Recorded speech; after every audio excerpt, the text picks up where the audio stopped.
6 grown women surrounded my 15-year-old daughter in a public market, pointing fingers, calling her sinful, telling her she was going to hell. And the reason? She wouldn't forgive her dead father's affair or play happy family for grandparents who tried to steal her away from me. What they didn't know was that by the next Sunday, their entire church would know everything. I was standing in the middle of a crowded weekend market when I heard my daughter crying on the phone, telling me she was surrounded by strangers who wouldn't let her leave.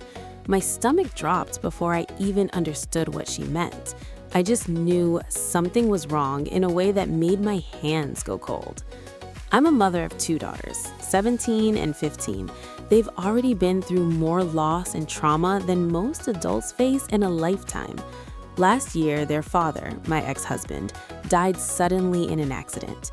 At the time of his death, we were in the middle of a divorce that started for one devastating reason. He had been cheating on me for years and had secretly fathered 2 baby boys with another woman. My daughters were the ones who uncovered the truth. They found messages, photos, evidence that their father had built an entire second life. When they told me, everything collapsed. I filed for divorce almost immediately. 2 weeks later, both my ex-husband and his affair partner were dead. Just like that, those baby boys were orphaned, and somehow, my daughters became the villains in everyone else's story. My ex-in-laws decided grief gave them ownership over my children. They pushed for custody, claiming I was unfit. When that failed, they tried to force their way into living with us, insisting it was their right as grandparents. My daughters wanted nothing to do with them. The manipulation, the guilt, the pressure, it was too much. They were already in therapy, trying to process betrayal, death, and public shame all at once. Then came the birthday. The weekend market is usually our safe place. Farmers selling fresh produce, kids running around, music in the background. It was my youngest daughter's birthday weekend, and since her party was scheduled for later in the month, I decided to make the day special. I handed her some cash and let her wander the market on her own, buying whatever sugary nonsense her heart desired. After about an hour, something felt off.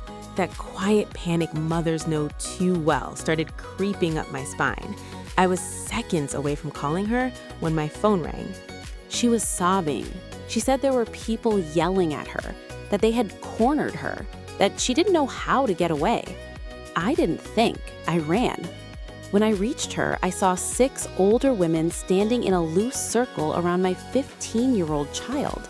They were close enough that she couldn't step back without bumping into one of them. Their faces were tight with righteous anger, fingers pointed, voices raised, words sharp and cruel. They were calling her unchristian, accusing her of abandoning her grandparents, telling her she should be ashamed for refusing to be a good big sister to her father's orphaned affair children. Grown women were shaming a child in public, using religion like a weapon. I stepped between them and my daughter without even realizing I was shouting. I told my oldest to grab her sister's things, pay quickly, and go to the car. I didn't take my eyes off those women. Some of them I recognized from the church my ex-in-laws attended. They didn't apologize. They doubled down. They told me I was worse than my daughter, that I should have obeyed my ex-in-laws like a good Christian wife, that everything happening was my fault for failing my husband. I felt heat rise behind my eyes. My heart was pounding so hard it hurt. Eventually, the shouting drew attention, and security told all of us to leave. As I walked to my car, those women followed behind me, still muttering, still judging, still convinced they were doing God's work. I got my girls into the car, locked the doors, and drove away with shaking hands. That night, after my daughters finally fell asleep, I reached out to someone I trusted from that church. I needed to understand why strangers felt so entitled to harass my child. He was horrified by what I told him. Then he explained. My ex-mother-in-law had posted a massive story in the church's Facebook group, a carefully crafted sob story painting herself as a helpless elderly woman abandoned by her cruel daughter-in-law and brainwashed granddaughters. She claimed I was leaving her and her husband homeless and penniless. She said my daughters refused to speak to them out of spite. She even blamed us for losing her grandsons, who were now living with distant relatives. And the lie that made my blood run cold? She claimed the babies were from a surrogate, that I couldn't have more children and my husband wanted sons. She said I rejected the babies because they were boys. That church was deeply flawed in many ways, but they had one rule they enforced mercilessly. Cheating was unforgivable. So she erased the affair and rewrote history, turning my daughters into heartless monsters and herself into a saint.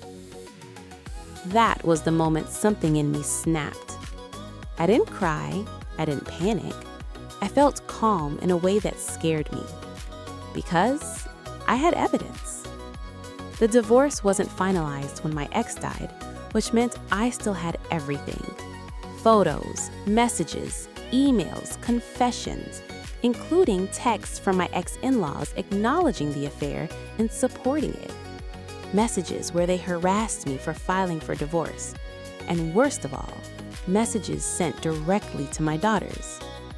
Messages calling them bastards. Messages telling them it was their fault their father died because they exposed his cheating. Messages sent 2 days after his death. The next morning, I went to a print shop. I printed everything on thick, high-quality paper, full color, no blurring, no mercy. I spent hours organizing it all into neat, personalized binders. I made them look exactly like the little hymn packets churches leave out for people who forget theirs. The first page in every binder was a photo of my ex-husband kissing his affair partner in our living room. Their faces were clear. She looked nothing like me. Different hair, different skin tone.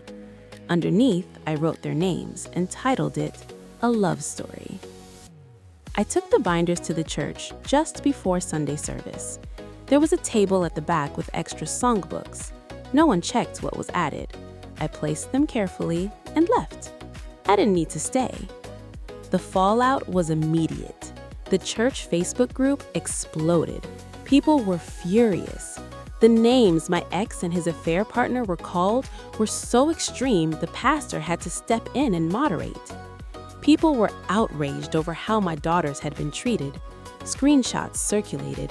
Whispers turned into condemnation. Ironically, some still blamed me for the divorce.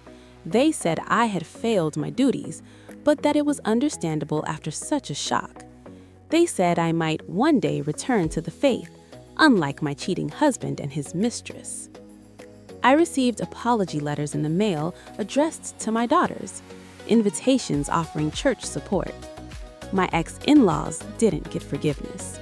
They were shamed, isolated, ignored, eventually forced to leave the church altogether. My ex-mother-in-law posted publicly about how alienated she felt, about how no one respected the elderly anymore, about how she wished her son were still alive because he would have taken care of them. She conveniently forgot that I was the breadwinner. I didn't celebrate. I didn't feel joy. I felt relief. My daughters stopped having nightmares. They laughed more. The market became safe again. I didn't seek revenge. I told the truth. And sometimes the truth is the most devastating justice there is.